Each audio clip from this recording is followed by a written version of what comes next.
All right, Pat, not that long ago, you had your very own Weezer episode almost entirely to yourself. I got a little jealous. I'm wanting some more screen time, stream time, airwave time. We're going to talk. That's fine.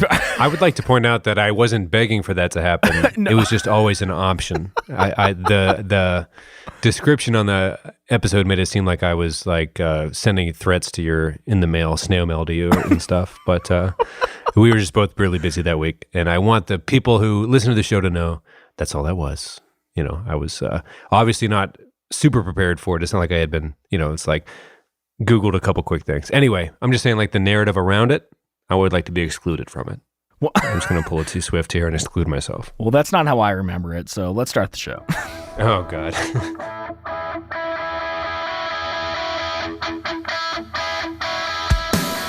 What is going on, everybody? I'm Tom. And I'm Pat. We're best friends, and you're listening to the Reminiscent Podcast. No, I love that Taylor Swift little deep cut callback there. Love it. Good stuff. I'm glad you love it, but I need the world to know that that was not a begging situation. I'm not mad, but it's just like, whoa. Tom and I each have our duties for the show. And I was like, oh, okay, I guess I begged to do this. All right, that's pretty interesting. You were, okay, maybe I interpreted your offer for whatever as you really wanting to do it. So oh no, I did, but I don't think I was big. It was just like, hey man, because you were drowning in work that week, so it was like, I can do this. I can totally, like, it was just something that we both knew was able to be out there, which leading into this episode, it's not that you can't. I mean, you really want to talk about fireworks, which, can I blame you? I can't. So yeah, if nothing else, I don't want to end up wasting the first 10 minutes of the show arguing about who likes which bands, because obviously we differ on a lot of things, as many things, if not more, than we do agree on. So I would like to embrace the excitement and not squabble, but I would like to say that there was no, I wasn't putting a knife to your neck necessarily on the Weezer thing. You say okay, but I need you to believe it. I believe it, Pat. Anyways. Okay. So this is probably going to be a me-heavy episode because we're talking about fireworks, specifically the song and music video for Detroit. This is like early 2009, and this is about the point where I think Pat and I, with the exception of the Upside, started listening to different music. So like 2004 to 2008, we had our differences, but I think we were kind of on the same page, paying attention to the same releases, and around 2009, it started diverging. We are graduating high school, going off to college in 2009. I was introduced to a lot of music through a new music Sherpa, Ryan Zimmerman, who I ended up going to college with in DC, living with him for like 6 months before he ended up transferring schools because he realized the school was a scam way before I did. But he introduced me to a lot of bands like 4 Years Strong, The Wonder Years even. Oh my gosh. With the Punches, tons of bands, but Fireworks was one of them. And we ended up seeing, the first year we heard them was probably late 2008 into early 2009. And we saw them like 3 times in one summer. And it was just a band that like they were playing with down in DC or no. So this was still in high school. We saw them with A Loss for Words, Title Fight, in Transit. And I don't think they came to Erie. Title Fight, they were still in high school. I think they were younger than us at the time when they were touring. And that was a really fun show. And then we saw them again. I think we also saw them with 4 Years Strong, Set Your Goals, and the Swellers. And at one point, he borrowed his mom's van, and we drove to Cleveland to see them with New Found Glory. And this is one of the specific memories I had. One of those shows was in Erie because there was a fight.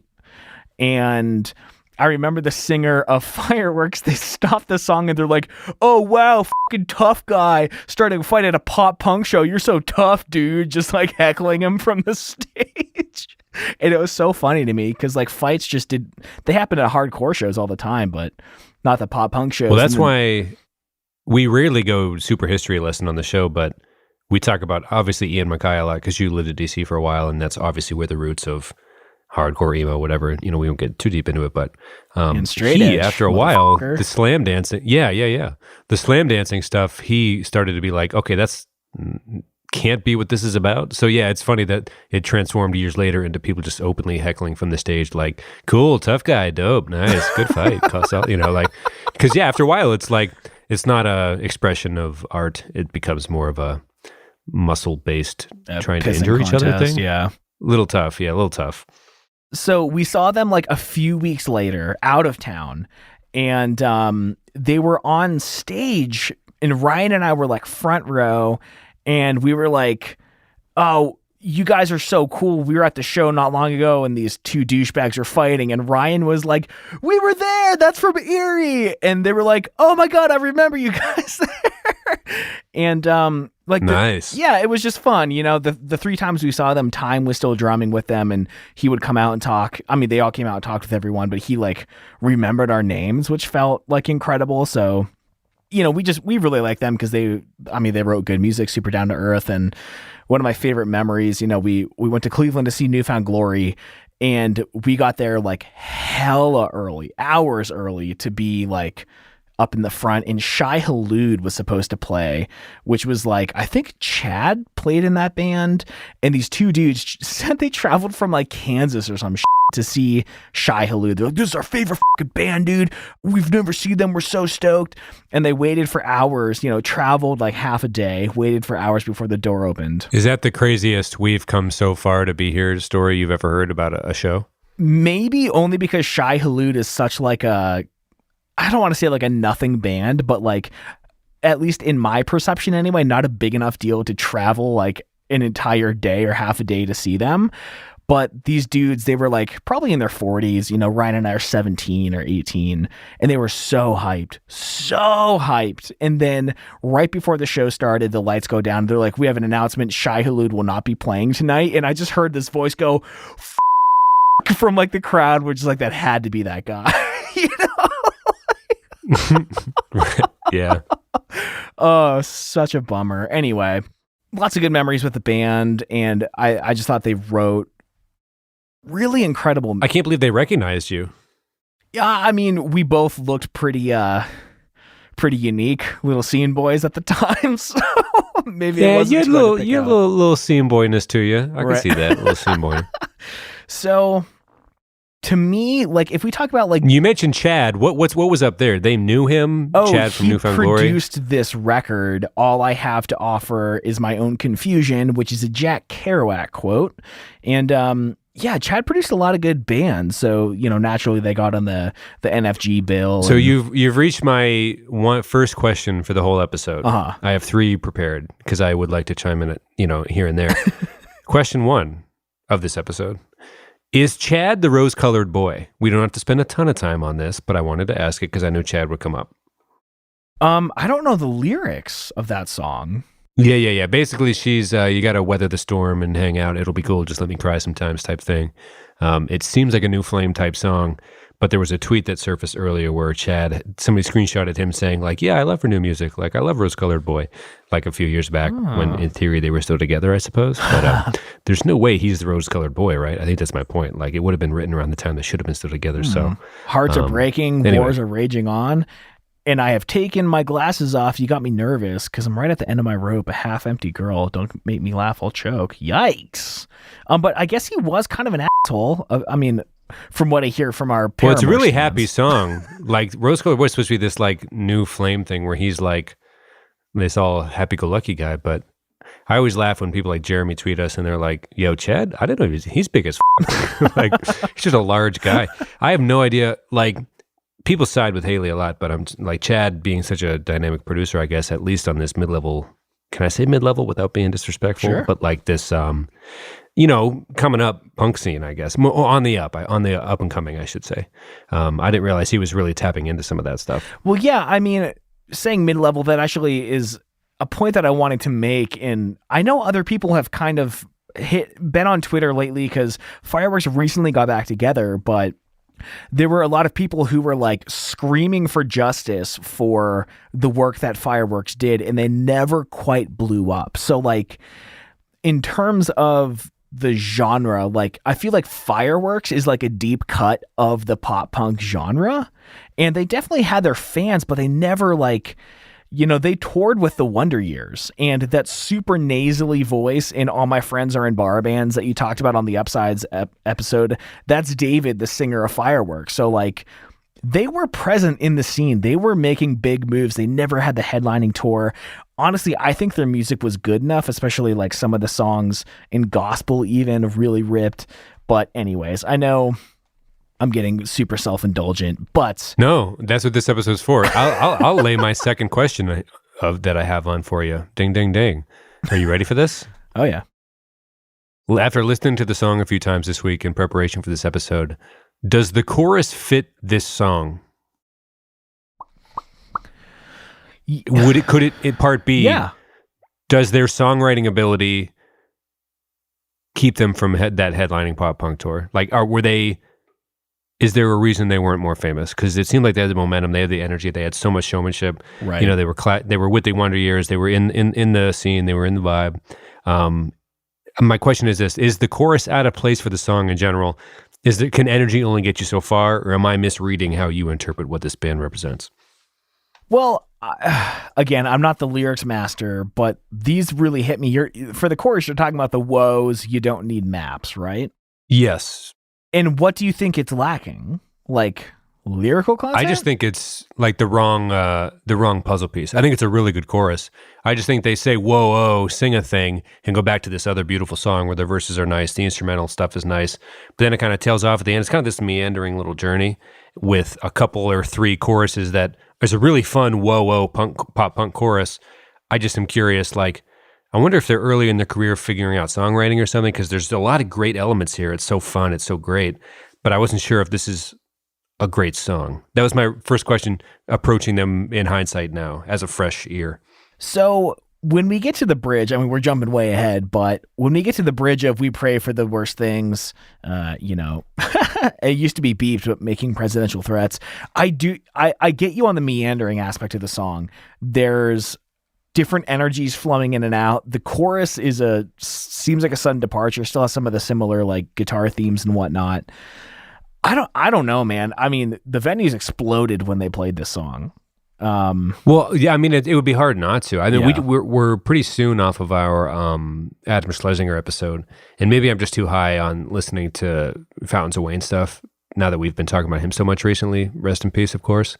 But I'm picturing that you don't need maps when, and the verses reflecting that a little more, and it being a shorter, maybe 2-minute, 20-second song instead of like an almost 4-minute song with a weird post-bridge journey. It's almost like they had two really good ideas that I'm just saying, like, maybe it's just an early band figuring their songwriting abilities out. It's really fun and really good. I'm not saying it's bad at all. I just was curious if that ever crossed your mind in your relationship with the band at all. Well, I think it's really unfair to compare anyone to Adam Schlesinger. But No, I know. We're coming off that episode. I'm right. man, that hook has a place somewhere with some energy. I just don't know if there's a really cool other idea they're exploring in this one little package. That was just my thought. I don't want to bogart anything because you wanted to talk about the video and the lyrics, of course, but I really loved it. But after the whoa-whoas, I'm like, oh, okay. It wasn't, I'm sure if I heard it on a bike ride hundreds of times, like one of my back in the day vibe stuff, but it would be like, yeah, of course it makes sense. What are you, fucking stupid? So I'm not saying I'm right or even familiar. I'm just curious if that ever crossed your mind. Well, that's interesting though, because we definitely have to come at this with like, I'm listening to this song with some pretty heavy nostalgia goggles on, and I felt that raw energy as it was happening, on a stage, no barrier, So I think there's probably a lot of my perception of it that's been colored by that.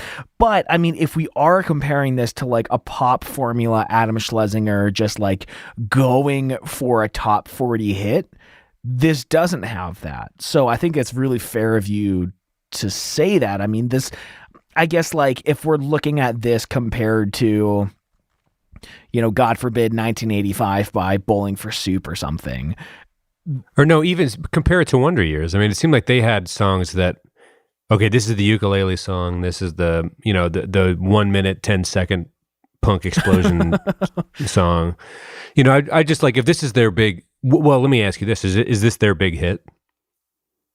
I guess I perceived it as that, but I'm not actually sure. That's my memory, but it's also been 11 years.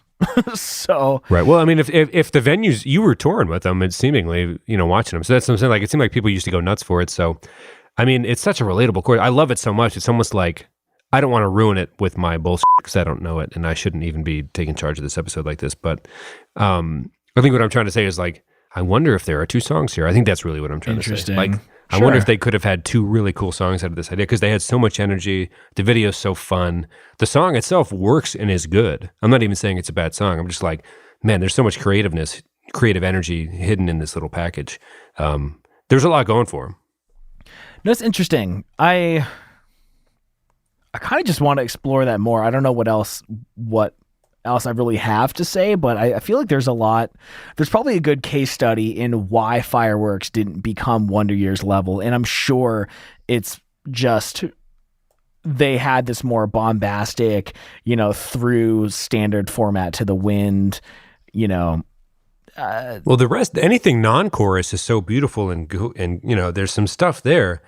I think what I'm trying to say is, we've done episodes on 4 Years Strong, I guess might be a decent comparison as well, where they doubled down on the fact that these are the gang vocal guitar part albums that we're going to commit to.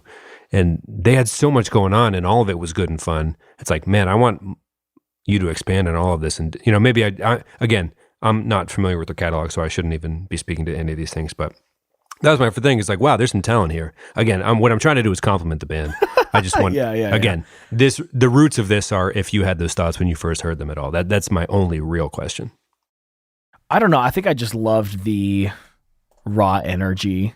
That's really what I was attracted to. And also, I think it was just around this time, because of like the bands Ryan was introducing me to, I was going off on this new streak of like, first of all, going to a lot more, bigger shows outside of Erie, Forward Hall, the Edinburgh Hangout, and, seeing Newfound Glory 7 times in 1 year because tickets were, $4.50 or whatever.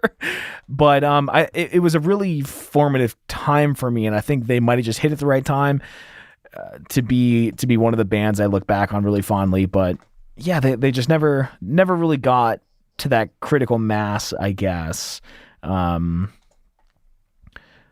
But they're coming back, so I guess they have another crack at it. But before we spend too much more time, I do want to talk about the music video. I mean, if you look at the thing as a whole, there's not that much to say. We could go frame by frame, but essentially it's super high energy, people riding bikes, going to an unknown destination, spliced in with very good performance shots. I mean, that could sum up the entire video.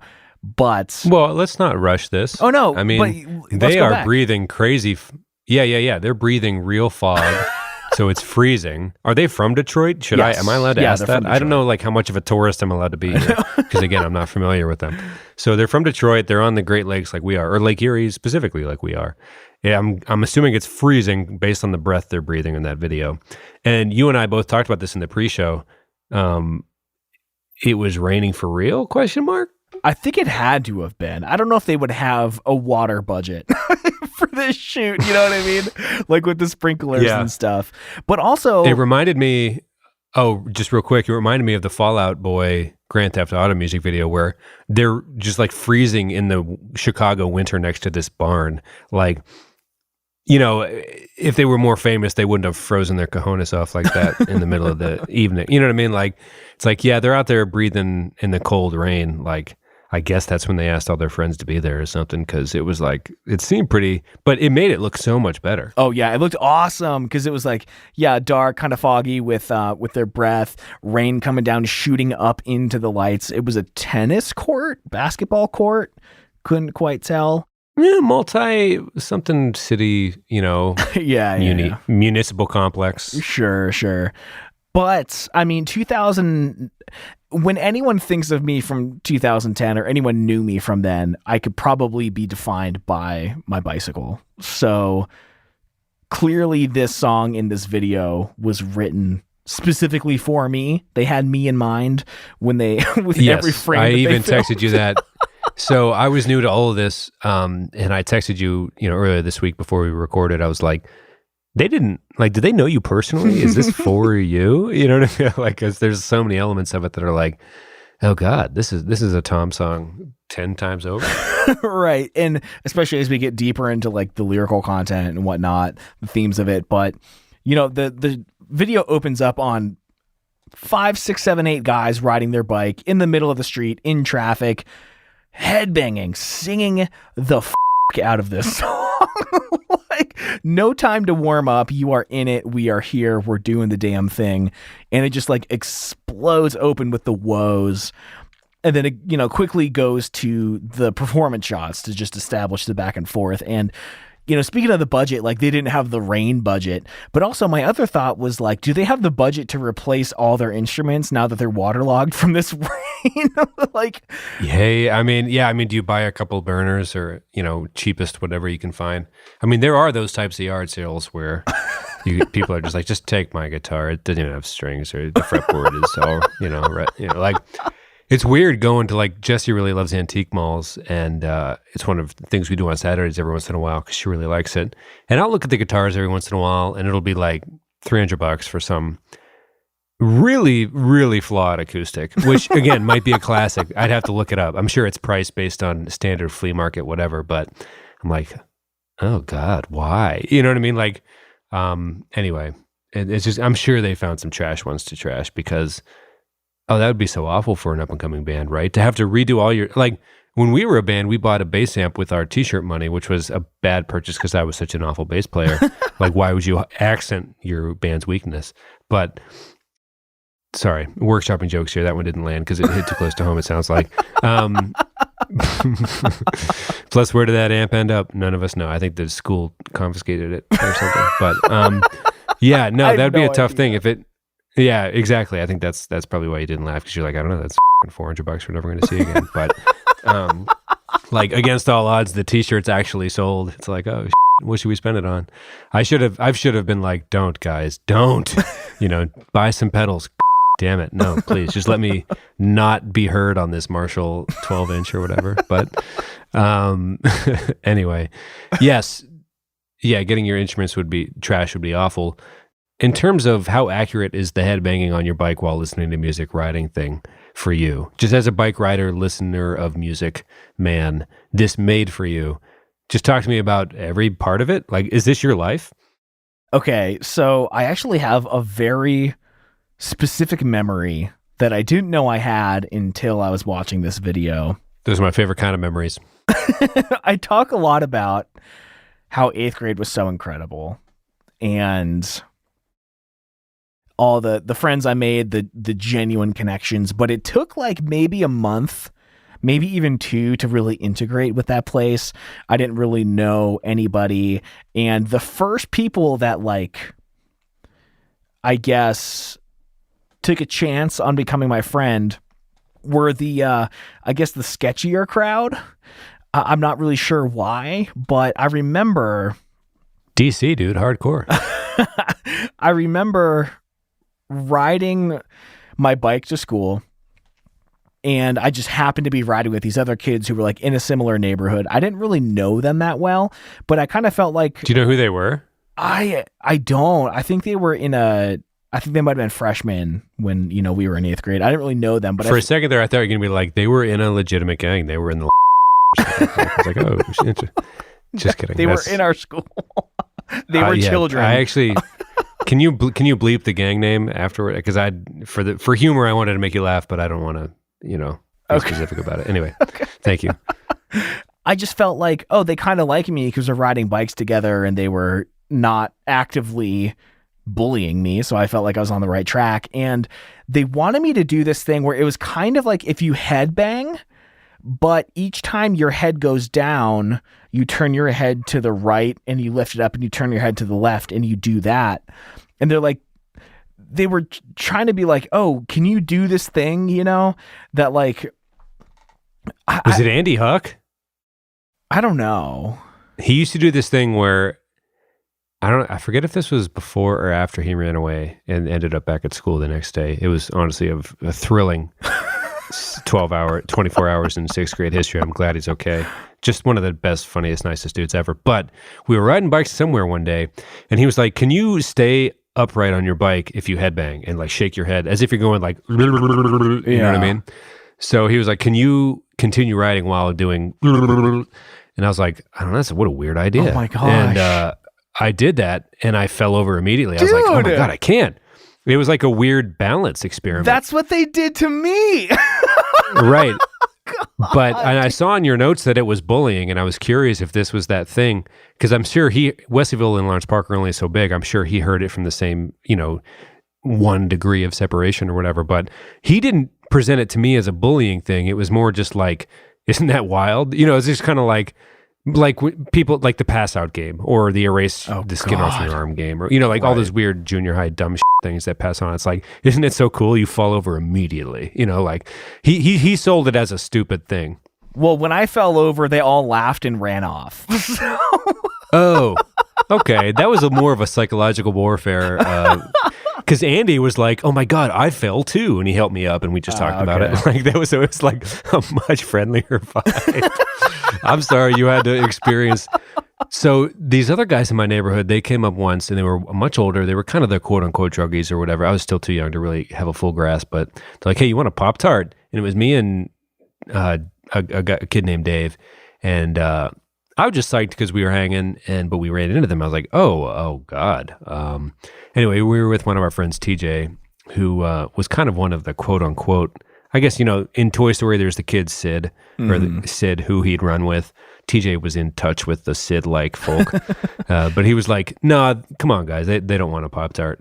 And we were like, "No, yeah, we're good." Because we were just following his lead. We were scared shitless. But they left, and they were like, "Yeah, that's basically," they were just, if you would have agreed, they would have just whooped your ass and stole your bike. So I was like, "What? Oh my God. What world is this?" I was like, "How do you know this?" Like, I a week ago learned what the middle finger meant. This is so much information. So I guess you really don't need maps if you know I think, let's analyze the chorus real quick. Sorry if I'm skipping ahead. I guess you don't need, I thought they were saying you don't need math. I'm like, well, easy. STEM is important. But, but you don't need maps if you know the cracks, which I took to mean like if you're street smart, you're going to get along okay. Or if you have a friend named TJ, you won't get a Pop-Tart in the back of the Westminster Church woods. Well, okay. So I knew the words, but I never really dug that much into them because I didn't care. I just wanted to scream them at the shows, but I'm assuming they're the energy of the streets. They're just like, hey, we're some guys, which is like a cool energy to buy into, which I could see why at the shows everyone was so drawn to that. I feel bad picking apart the songwriting so early in the episode because obviously there's a magnetism to it. Right. Well, I mean, the meaning, I mean, you have to like move a little forward. Let's walk everywhere we can tonight.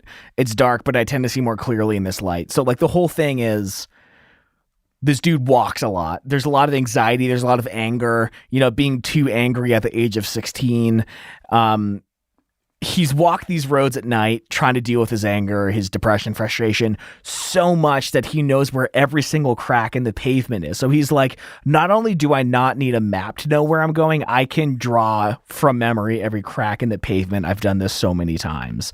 And let me just tell you, as a senior in high school, I went on so many walks at night, the same path every time, just with the street lights on, like 10 o'clock. I put on Blink-182, usually take off her pants and jacket, and just walk. It was like a 1.2 miles down there and back. And I would just like do that every night, just to like fighting to stay alive is what it felt like. So I really like right out of the gate felt this song with all of my teenage angsty heart. So I mean, that's my interpretation of it anyways. So, no, I have no fight on this end. I mean, I'm new to it. And also that sounds perfectly good. Also, I'm a little worried that it wasn't enema because take off your pants means you were in a darker place. So. Yes. But that's a different episode. Yeah, no. So, okay. Yeah. I mean, again, this was written for you alone and no one else, I think is what we're learning. Right. So yeah, the headbanging on the bikes, and you have kids hanging on the fence of the performance. And the first thought was like, this feels very Feeling This, where kids are climbing the fence, clamoring to get into this place where the band's performing. And there's just kids joining them in their bike ride, a very aggressive. Wait, were you ride. hurt when you fell off your bike heading to school? Was this your first day of 8th grade? No. I've rode the bus for quite a while. No, what the hell? Yeah, I rode the bus. It's crazy because I'm not sure. Dan Majeski, a guy we would have gone to school with in high school, would have grown up a block from you, basically, Yeah. and gone to city schools. Like, you were the pretty far reaches of Westyville at that point. Right. So you would have normally been a busser, because you would have had to have been on some pretty well-trafficked roads on a bike, I'd imagine. Yeah, dude, they were busy roads for sure. Like, I used to ride those with Joey Finati a little, and you could find some routes. I mean, once you get on, I don't know, Water Street. I mean, for a kid, it's busy. I mean, for the world standards, it's not, but for a kid riding their bike to school, it's busy. Well, man. and there's no shoulder and a ditch, and they were like those shitty roads that were like, what is it, tar and chip, where it's like loose rocks that eventually, when you drive over them enough, it almost turns into concrete. So they were not. Yeah, good I don't roads. think the township of Lawrence Park or the borough of Westyville were ever exactly swimming in it. I remember my dad and I used to replace the netting at the basketball court down the street, just because, like, it, we're not going to wait. I don't know. It's $8 or something. I don't know. Like, for months of enjoyment, it's worth the the $8 or whatever. Oh my God, that's so costs. funny. But, just because, like, it's like you want your community to look good, but yeah, some of those side streets and stuff, it's like, this could be a sidewalk and probably should be a sidewalk. It is gravel instead, but not like it was in the country. It was like, again, this is Rust Belt urban, so it's just like very populous, actually. Like, for the mills and it just someone chose not to put sidewalks there. It's just well beaten down gravel. So maybe that's cushioned your fall. I don't know. Maybe that cushioned your fall. Oh my God. But yeah, not fun streets to ride on, uphill the entire way back home, getting bullied by the older kids, whatever.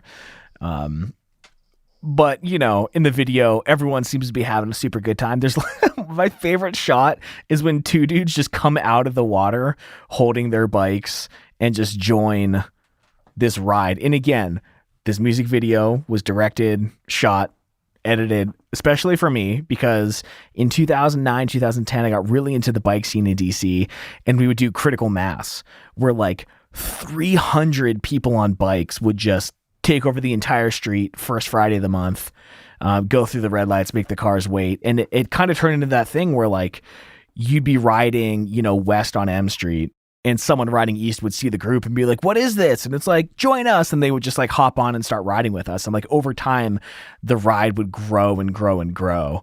And there was like this insane energy to that of, like a really huge, Not needing maps when you know the cracks and whatnot. right. So I don't know, like, the video seems so simple. It seems like there's not much going on, but the way it's all happening in my brain is like, I've lived this, I've experienced this, with the exception of, even the artist in the park who realizes he wants to be with the group and no longer be alone. And it pans to what he was painting, and it's just a sign that says, I hate myself. Yeah, there's a couple weird things. There's like a sexual leather outfit thing at some point. There's a motorcycler pulling up into a family's yard and pushing a girl over in her kiddie pool. Like, some of my notes were like, there's a lot about this I'm not sure I'm getting artistically, but also it's also energy in a bundle ready to explode. So it's like, every time I want to say something like, what is this? Something will happen the next 4 seconds. It's like, these are just kids having fun, and I'm old now. You know what I mean? So it's like, it's just like fun is it's super fun. I think that would be the word I would use to describe the whole video overall. Well, we have a girl that opens a porta potty door, and a guy with a bike comes rolling out of the porta potty. There's like in a juggalo ritual where they're like dousing this girl on her knees with was it Faygo? And she's like, is that a Juggalo thing? The Faygo, right? Yeah. No, no, you would know. I don't know. I mean, there's books about Juggalo culture and stuff. I think Nathan Rabin has one called, it doesn't matter. But yes, I saw the Faygo thing. I didn't know. I guess I didn't know. Yeah. And I mean, it is like all these goofy things, but like, I don't know, I can find meaning in anything. And no, I think that's the point, is there's this random chaotic energy of roaming the streets. Maybe, yeah. you know. But like, I kind of see it as like, all these people are in their own world doing this super weird thing. They see this growing group coming towards them, and they're like, you know what? I'd rather be with like this crowd, like everyone like super hyped, positive energy. They're leaving whatever they were doing to join along. Critical Mass music video or something. Yeah, exactly. And I mean, there's all kinds of weird stuff. Some of my favorite stuff is, you know, they're performing the song and they're singing it on the bikes, and every now and then a band member will be running behind presumably the camera in the car, and the drummer Time is like throwing down with his drumsticks. Kyle, the bassist, is like doing everything he can just to hold on the bass while he's running down the road, because like basses are pretty heavy. He's not that short. He has like basically one good hand, and he's just like, everyone else is like thrashing and he's just like struggling to hold on to the bass, which I thought was like so awesome and so funny. And yeah, eventually they all get to the court where they're performing, and again, they're climbing the fences. It's very feeling this. Everyone rode through the day, you know, hours from sun up to sundown just to see this band. And I think there's probably some kind of subliminal messaging of like, the band's growing, they're gaining popularity, you know, that kind of thing. And I don't know, man, like bikes just seemed so important weirdly in the pop punk scene in 2010. Lots of like writing about bikes. Soupy had an elegy for Baby Blue when someone stole his bike, and always sang about riding his bike and stuff. Oh man, it's such a good product of 2009, and there aren't many reasons why I'd ever want to go back in time. And if I could just isolate some experiences, it would be like seeing Fireworks perform this song for the first time, like seeing it live for the first time again. Is essentially one of your college experiences, I would say. Yeah, I mean, I think even right now it might be over-representing how important this band was at the time. It was more like a summer going. Yeah, but still, it's like we joked a few weeks ago or a few weeks from now, I forget which order we all go in, but you know, we talked about it in 8th grade track meet sometimes on the show, where it was a really fun day, but it doesn't live in any specific, you're not like, it's fun to talk to your friends. What are your 5 favorite albums? What are your 5, you know, ranking things, but your brain doesn't really know that system. And they'll just be like, hey, remember this day? That day was fucking dope. So I don't think you have to be like, I don't know, judging it against anything else. That particular few stretch of weeks where you and Ryan got to see them a bunch, it's weird. I think that's kind of a testament to life being so, if you're fortunate to live as long as we have, I guess, which again, we're hopefully only a third of the way through, but you know, there's so many little corners and pockets of, you know, we've jokingly told the road trip story, our quote unquote road trip story on the show a couple times, but I'm not sure we scratched the surface of everything we've dialed into. So the fact that this is that important in your brain is like a file you're going to hang on to. I think there's importance in that just in general.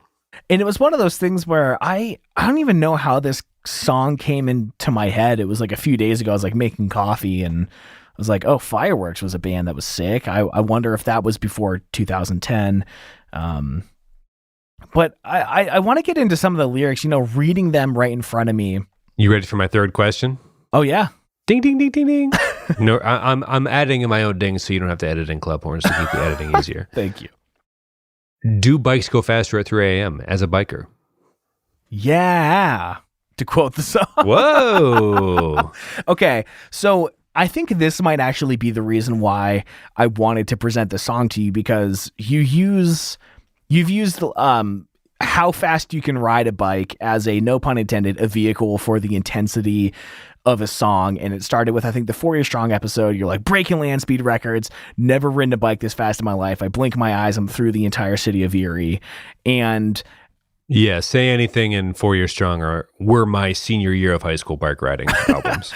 And I mean, the whole meaning of this song is just like overwhelming anger, anxiety, getting out of the house, going anywhere, riding your bike, taking a walk, doing it over and over and over. And the few times that you've mentioned doing the bike rides was when you were like wrestling with stuff in your head. And like the line of this song, there's only like 7 lines in the whole song. I didn't realize how like little it's actually saying, or how much it's saying in so few words, let's say.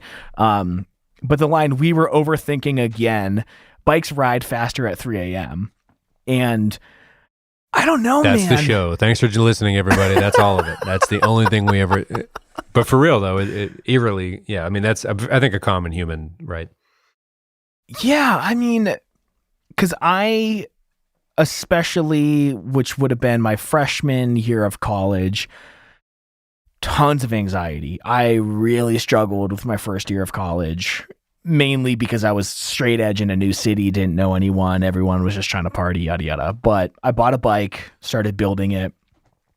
And every day, I mean, all day and all night, I would ride this bike. And I don't know how many times I'd be like laying in bed. It's 1 a.m. I can't sleep, get on the bike and ride as hard as I can, like not knowing where I'm going. My phone didn't even have GPS at the time, and just trying to make my way back and like ripping through the city of DC, not really going anywhere in particular. And I don't know how many miles I put on that bike after midnight, but it was a substantial amount over the years I was in that city. And I think that there is, I mean, bikes ride faster at 3 a.m. That's almost like something I would like want to have tattooed on me, because it just feels like no truer word has been spoken ever in history of man. And I feel it so fucking hard. And I don't know. I thought, you know, maybe you missed the time where you can really be that emotionally connected to this song, but it reminded me of some stuff that you've mentioned before. Maybe this could be something that kind of slips into your modern day rotation of, you know, whatever we're listening to. But I really didn't know how much I appreciated how much they're portraying in like less than 10 lines of lyrics. And again, it gets a little off base near the end, you know, talking about the phone calls. I don't really get what that's about. I'm sure there's a very good story behind it. It was fun live screaming presidential threats. It's even more fun now, yada, yada. Hi, FBI, for listening in. And we don't need to get political. I'm just letting you run here for a minute. I don't know, man. This might be like something anyone who's listening to this show, I guess, hit us up on Twitter @_reminiscent_FM. I only knew, like, in my life, one other dude that fucking loved fireworks, and it was Ryan. And I don't know, maybe there's other people out there. They're putting out new music. It's very different. Still very excited for it. Slight change up in some of the band members, but I feel like it's just one of those bands that deserves way more respect. Maybe they couldn't write a perfect Adam Schlesinger hook that just made sense, fit the motif. I'm not saying it had to be him. I'm saying the Wonder Years were doing... I don't know what I'm saying. I didn't mean... Not everything has to be pop. I don't want the takeaway from this episode to be like Tom believes in art and Pat wants pop to overtake our souls. I really don't want that to be the takeaway. What I'm saying is... it's such a strong chorus after the whoa-oh, and the other ideas are so different and special and new and fun and energetic. I was just curious I'm just curious what your thoughts were. That's it. I don't want this. What I'm saying is I don't want this narrative to be like, Pat only likes poppy shit. He's a douchebag. So it's just not. There's not the clip for the show. Oh my God. Well, you control the audiogram, so I got to be careful what I say at all times. Let's run that back again one more time, actually. But I don't know. I guess I'm surprised that, do you think it's a different energy in the chorus from the verse? I don't know. I just think it's a little scatterbrained, but I'm not trying to shit on it. It's just meanders. That's all. There's a bridge, and then the rest of this, like the last third of the song is like a whole nother thing. Yeah. Like for the energy of the chorus, I expected to hear it another couple times after the bridge as it, fades out. I don't know. Just maybe my brain has been poisoned by music in general, and I'm glad they exploded in the art that they made for this specific thing. But it's an interesting collection of noises, and I was pumped as after hearing it. I'm just asking if perhaps it was a little, But yeah, it's a young band writing a song that hit. I don't know. It's good. I'm not saying it's bad, but I think you know what I'm trying to say. That's all. Yeah. No, I mean, it trails off. It loses a little bit of steam by the end, but... Like, if I don't get to say whoa, oh at the end, it's like, why'd I whoa, whoa at the beginning? I don't know. Fair enough, dude. Fair enough. I think that's what I'm trying to say. I don't know. It's just like, oh, we're going to get real thoughtful for like the last third of the song? Okay. Anyway. And again, it's good. It's good. Yeah. No, I don't really have too much else to say. I kind of just wanted to be super self-indulgent and just like remember it in real time. It's just, I don't know, man. I want more for this band. I want to see what they're up to. We hit some different nostalgic stories because of it. So I think, if there's a lesser known episode every now and again, I don't think that's such a sin. Unless if you disagree, tweet at us, flood us with stop doing this tweets. But I think, it's fun. I haven't thought about Andy Huck in a while. He's a really good guy. Yeah, I don't know what people want to hear. Do you want the nostalgic stories? I don't know. Well, I don't know. It's a show called Reminiscence. So You guys, we're going to do what we want. yeah. I mean, it's not like we listen to the requests every once in a while, but after watching the Futures episode, we're just like trying our best over here a little bit. So we haven't even done a Deja Intendo episode yet, or it might have aired by this. Yeah. I don't know. Or let me rephrase. We haven't even done a Where You Want to Be episode yet. So relax. Well, Pat, thank you for letting me just gush. I feel like the worst episodes we do are when I just gush, but... Well, after begging you for weeks and weeks to just give me a Weezer hour, you bitch, for weeks, I just like really was goading you so hard into doing that it was only fair after acting like such a diva that I should let you talk for a little while about a song you kind of like for no apparent reason. No, I'm just kidding. You want to do Song of the Week? Yeah, let's do it. I'm going to go super basic, but Blinding Lights by The Weeknd. I don't know. Jesse and I, we downloaded TikTok in the quarantine for like entertainment purposes. Obviously very funny. Obviously I'm old for being this late to the game, but that's like one of the more recent songs that people seem to be spoofing. But also, he's a talent. The kid's got it. I don't know what it is, but he's got it. You know what I'm saying? So I was watching Uncut Gems and The Weeknd was like famous at the time the movie takes place, which is like a decade ago. I'm like, so for me now to be like, hey, that Weeknd guy's pretty good. It's like, yeah, man. No, he's been doing his thing for a while. No, I'm kidding. Like his first album, actually hanging with Mark and Kevin, kept Mark, they're like up on like new YouTube people, but they actually had me on The Weeknd a little earlier than most things. But either way, shout out to The Weeknd for remaining famous. I don't know, whatever. It's a good song. All right. I think this comes again from Dickinson, the Apple TV Plus show that cannot recommend it enough. Super good. The song 2 Million by G Flip. Just a nice little tune. I haven't had a ton of new music lately. I've been distracted with a couple other things and helping our buddy Zach produce kind of some new music. I've just been listening to that on repeat for a little bit. Give him a shout out. Or no, it's not up anywhere. It's not up anywhere. Maybe we'll play a sample after one of these episodes coming up. But most of my music for, the better half of a year and a half has been stuff I've heard on TV shows from Letterkenny and You're the Worst and Dickinson Now and all kinds of stuff. But I might have to watch You're the Worst just because you reference it so often. Oh my God, Pat. I'll watch it again with you and I'll start a You're the Worst rewatch podcast with you. If you do that before we get a chance to do a watch along That Thing You Do episode, then I will be very upset. All right. Well, even though that would make an awful podcast. Like, hey, they talk about Erie again. Dope. I love being from Erie. Nice. Cool. Thanks for being here, everybody. That's it. We just did it. Even though I still want to, I really that is what I want to do because I think we missed the premiere of it on YouTube, recording one of the podcasts recently, and yeah, at this point, I'm not sure when this airs, but I'll have to see whether or not I am able to catch it post liveness.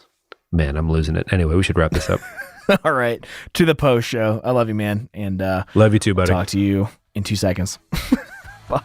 Bye.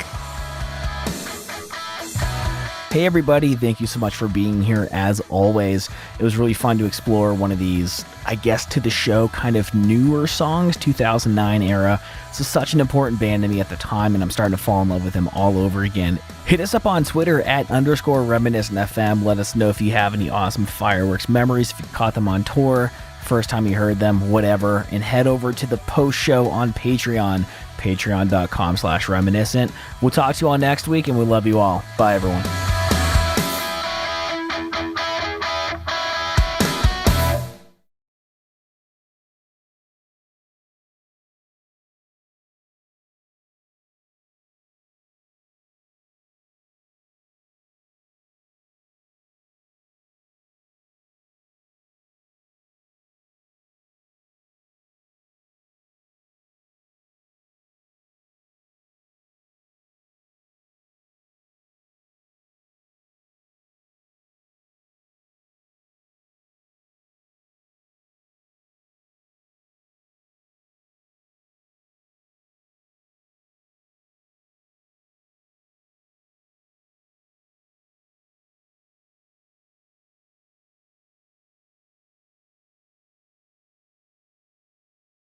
Tom believes in art and Pat wants pop to overtake our souls. No, Pat only likes poppy shit. He's a douchebag.